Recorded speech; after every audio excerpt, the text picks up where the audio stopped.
So now we start a new series in this channel, and the series is Talking with Chico Lopez.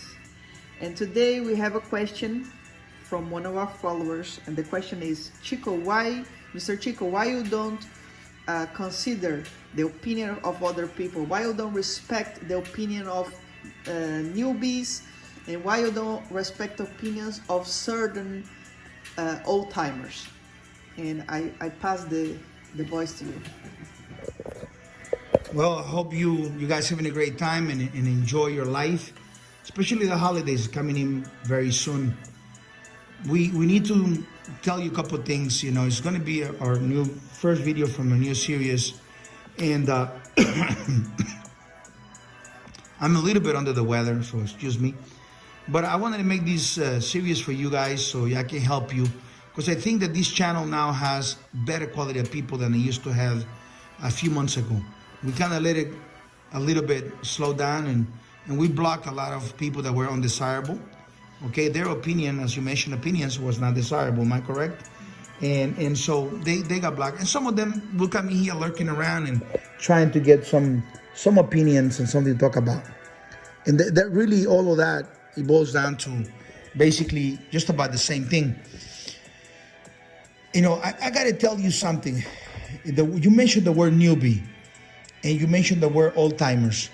Those two words are usually they were usually used in my former life, you know, and today someone that gets a brand new puppy and it's their first puppy or something like that, or the first time they come to such a high level of quality dogs, they never call themselves rookies or newbies.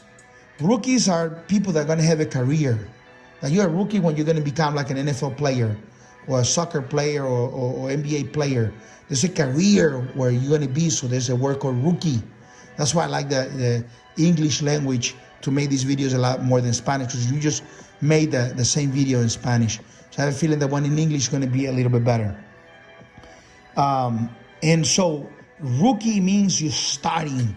That's why there's a prize for the rookie of the year and so on and so forth. The word old timers is kind of like, you think that the word, when you say old time, means like there is some merit of being old. And to be honest with you, you could be on something and that is 30 to 40 years, and you have 1 year of experience and 30 to 40 years of repetition, and you didn't improve. So with that improvement, being an old timer is completely worthless. If you're doing the same thing you were doing the first year, second, third year, it's worthless.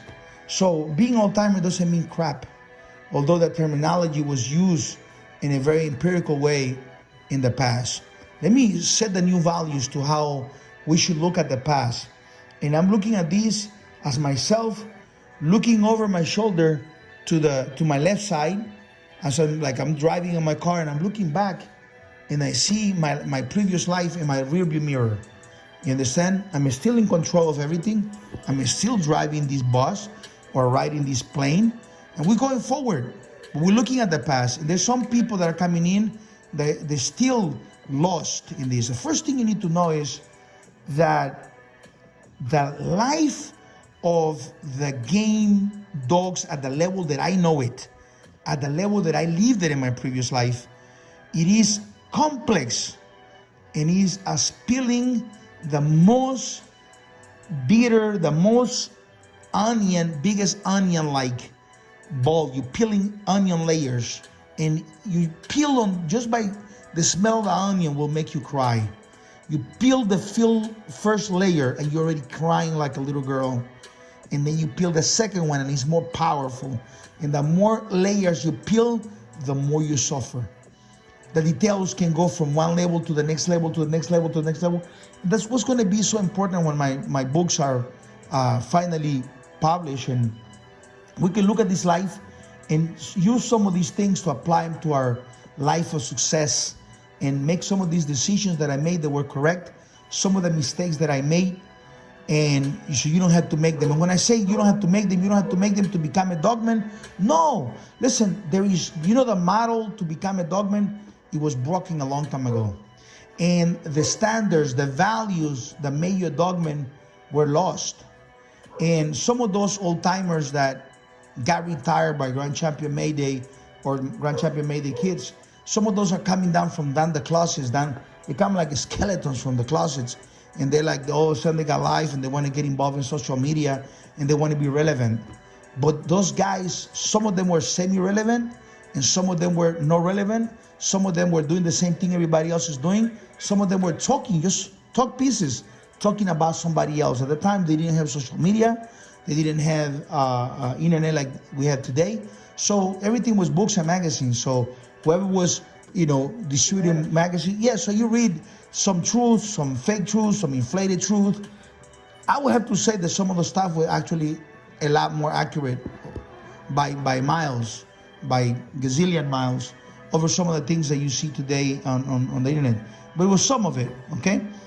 So the concept of what being a dogman was, I remember that I went to events, somebody said, oh, let me introduce you to this dogman, or let me introduce you to this guy, he's a dogman.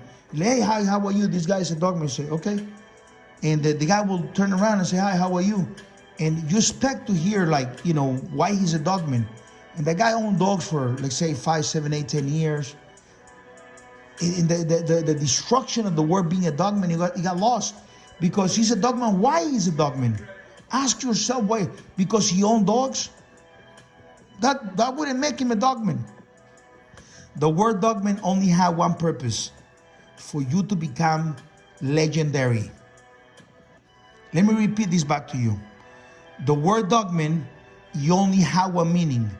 You were part of a process of something that added value to the breed in the areas of development and selection of the breed, for that person to become legendary. Because if you were a rookie and you were starting a career to become one day a Tom Brady, at the end of that career, you had to have merits. You couldn't just be a player. Being a dogman was like being a player. You need to have merits to become that Brady or that Michael Jordan or that Messi or that Tiger Woods.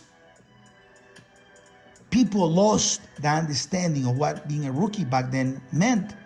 You wouldn't become a rookie to become yourself a dogman, and the dogman was hollow and didn't have high-level merits.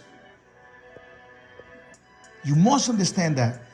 But there was a high level of people that were under the shadow of, let's say, Carver or Earl Tudor or Crenshaw, all the people that were at some level attached to Crenshaw, up in the hills, up in the top. Those guys at the valley, which hold the bloodline, Crenshaw was at the very top with Jeep. And then you look at those guys down at the valley, a few feet above the ground. And these guys, 4,000, 12,000 feet above the sea level. Those guys are on the ground there. And they are attached by one thing called pedigree, which is one of the worst things that ever happened to the breed. You give guys pedigree, and all of a sudden they say, I'm connected to the top of the man, and he's right next to me, and I have a piece of him. I have a piece of Chico Lopez on this pedigree. I'm already next to him. I'm like him. That was one of the biggest self-conning projects. It was the huge con for you to feel that you are next to Crenshaw because you have Jeep on the pedigree. So people say I got a Bolio dog because you have a dog that's attached to Bolio. You never met Bolio. And since the late 1970s, there's nothing been greater on this dog that you have that's attached to Bolio. So people never really graduated from being rookies. They never became Tom Brady's. They don't have those dogs of the year, those grand champions, those global dogs. The levels. And it's very hard to peel that onion. And it's painful for them. So it's easier for someone to have an opinion and say, hey, that guy is a rat. Nobody likes the guy. And when you say nobody likes the guy, you look at everything. It's like a neighborhood. You're looking at a small neighborhood full of thugs and lowlifes and stuff like that. And that's a YouTube channel. That's a YouTube channel. So information is important and opinion is important. You asked me for that opinion. You know what my opinion was when I was a rookie? I was a beginner. My opinion was very clear. Number one, I don't know anything. But I am blessed by failing on my previous endeavor. My previous project was to become a car racer.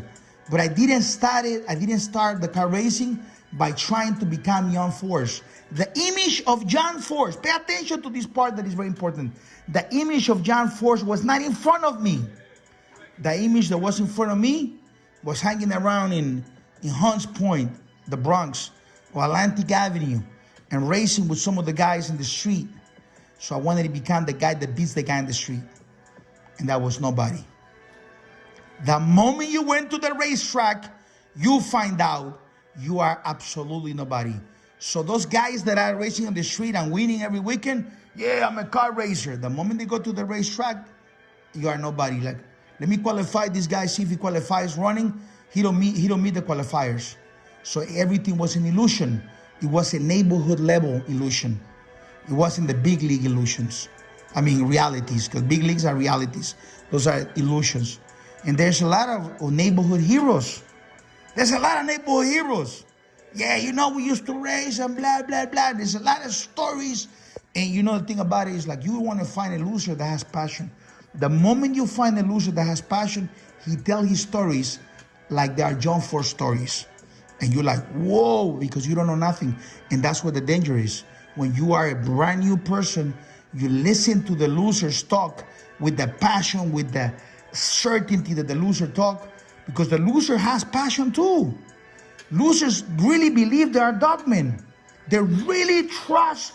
Put him one of those exams for lies that police has, and ask them, "You're dogman?" He says, "Oh, he is a dogman." It's just what he believes. He's not really a dogman. He's not going to be remembering history.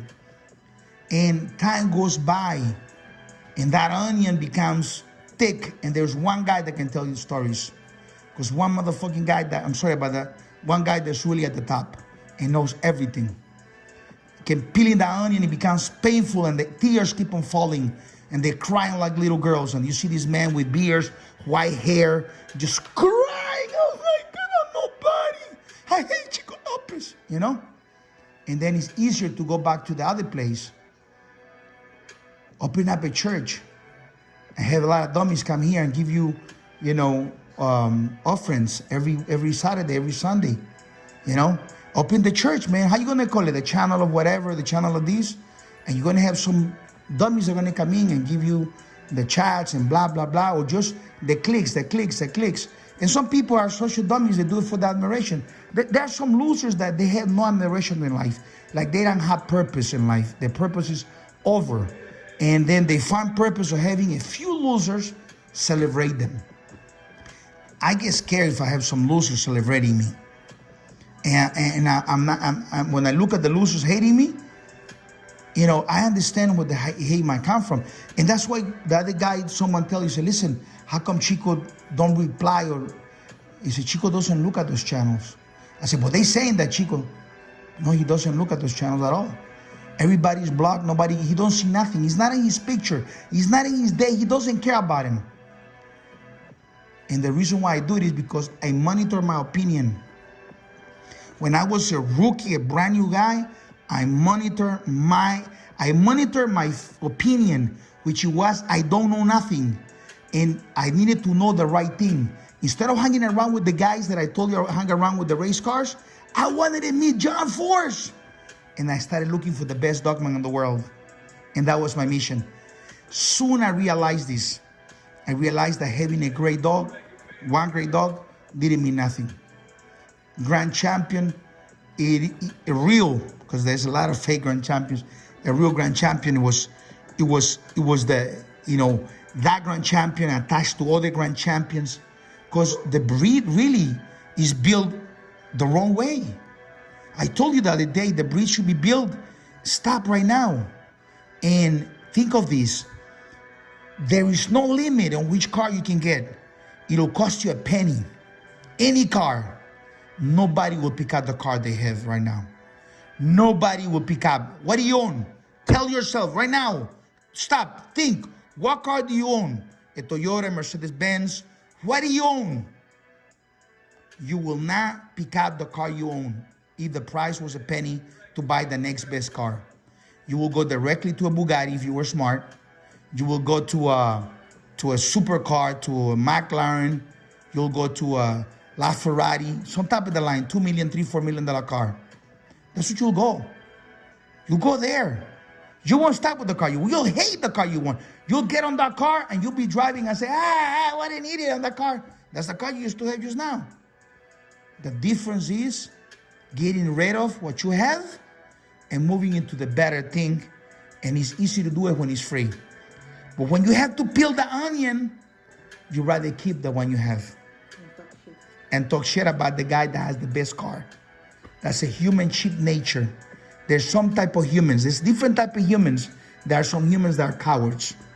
And so, for me, it was very important to get the right car and get the right information. And I realized that for me, the breed has to come from the right level. So if I build the breed like I'm building cars, then I'll pick up the best cars, like Ferrari, Bugatti, Vito, blah, blah, blah, all these. This is my bloodline. All these cars in my bloodline. You don't start with the puppy. You don't start with the blood bitch. You start from the top. Look at my life. Look at my bloodline. All my grand champions. All my champions. All my records around the world. I did it. Look at my life. Look at my dogs. Look at my travels. Look at my world records. I did that. I got dogs that said, this is like Ferrari. This is Bugatti. This is this. This is that. But I peeled the onions to get there. Most people will stop. But I wanted to paint that dream for you so you can see that dream in cars. Now we transfer that dream in dogs. What'll be the top? Ciega de Grey, Chilindrina, Copperhead, all these backmen, Mechanic, all those are there. Global, best in shows, rum over rum, global rum. You understand? And now that you own that, that's your dream. Oh, yeah, I'll get there. I heard that so many times. It's really sad. They don't understand. They have to start peeling out the onion. The moment they get close to the onion, they walk away. Some of them peel the first onion. They run out of money. They run out of excuses. Man, I got 5 minutes. All the things that I didn't make excuses, they start making excuses of. Very unique. So when it comes to opinions, I want to make sure that my opinion was on the right level. And then I got a tremendous challenge from which I didn't back down. It was that to become that man. That man didn't exist. It was always a ghost in my head. And that ghost he was going to have my face with white hair. And that ghost was me in the future. Fatter, wiser, sharper. And young, skinny, bravo, macho Chico Lopez was going to go against everything. Against adversity, financial, hate, unfairness, scumbags, snakes, and everything that was supposed to be in the dogs. It was not about them. They couldn't stop me because they were irrelevant. Their opinion about me was irrelevant. I was cut for a bigger purpose. And that's how I made it. So, who's a dogman? If the moldings are broken to be a dogman. And how you define what's a dogman? Have you ever seen a person walking with a bully in the street and he tells you he got a greatest dog? That guy is delusional. Have you seen a guy with a dog from the neighborhood and he says this dog is a pure blood, and you think he's delusional? Well, the guy that called himself a dogman is delusional in a bigger level. So there's no rookies and there's no dogmans because they never want to become Tom Brady, to become the best. I did. I am the dogman. I am that man. So the opinion of the right people does matter to me in the right context. The context today, because people ask me, Chico, what's the greatest thing? I say, my life. My life is the greatest. So Chico, but within the dogs, what would be the greatest? I said, raising one that you knew came for the best man. That was so important for me, to raise one from zero that came from the right man. It was extremely important for me. And it was extremely important for me to raise one and to work them. The late hours in the city of the Bronx, New York, the late 2 o'clock, 3 o'clock in the morning walking with Bruno Boy, or 2 o'clock in the morning walking with Awesome Bug, Chilindrina, all these dogs.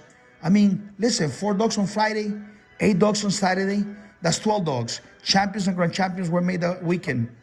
And then 3 more dogs, that's 15 dogs in 1 month. In 1 month, I accomplished more than most men accomplish in their whole entire life. And that still didn't make me a dogman. There's levels. And So what's the greatest thing? Conditioning. I love conditioning. There's never been greater conditioning than me. And my conditioning methods, nobody had them. I give bits and pieces from here and there. But the grand scheme of knowing, they don't have it. And to be honest with you, I discovered something, that when I put this training conditioning program to dogs that were good on other bloodlines, the dogs couldn't handle the training. I discovered that they must have awesome buck inside them to be able to take that training. It was really powerful training. So with that being said, let me tell you this. I do respect the opinion of people that are noble, that are courageous. I don't respect the opinion of people from forums.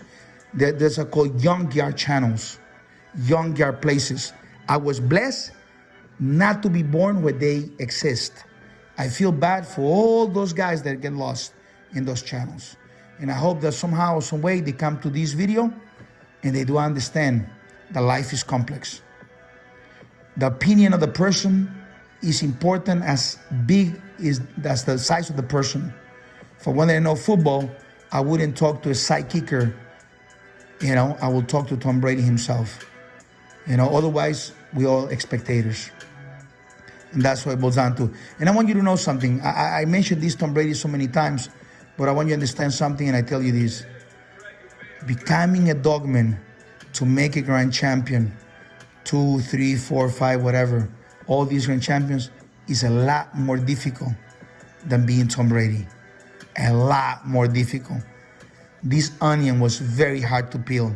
And whenever he made a touchdown, whenever he won, there's celebrations and prizes.